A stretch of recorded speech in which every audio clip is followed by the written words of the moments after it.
Magandang araw, ako po ang CTJ Warden ng Malabon CTJ Female Dormitory, Jail Superintendent Glenn Candelago. At kami po ay nangangalaga ng mga kababaihan na pansamantalang nakabit sa aming mga kulungan. At habang sila po ay nandirito, ay kami po ay nagsasabi sa kanila ng iba't ibang mga programa kagaya ng pananali at ito pong proyekto ng Inner Wheel ay lubos po kami nagpapasalamat essentially po sa District 370. At ito pong trashing show ay malaking tulong po una sa aming mga PBL sapagkat nalilinang po ang kanilang talento at nakakapag-introduce po tayo ng mga panibagong skills na maaari po nilang gamitin pangkabuhayan sa kanilang paglaya, sa kanilang pag-reintegrate sa community. So, itong paggawa po ng mga gown out of these materials ay nakabawas po sa ating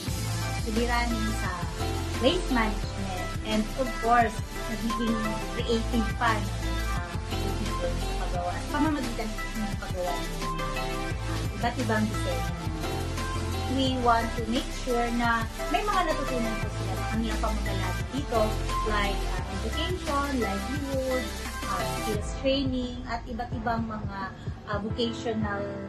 learnings pa po na maaari nilang magamit, especially sa konting puhunan sa labas sa kanilang paglaya. So,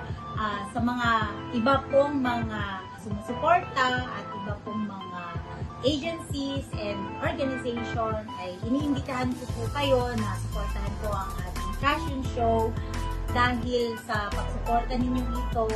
ay sinusuportahan nyo na din po ang ating mga marginalized group, no, kung tawagin, ang ating mga persons deprived of liberty.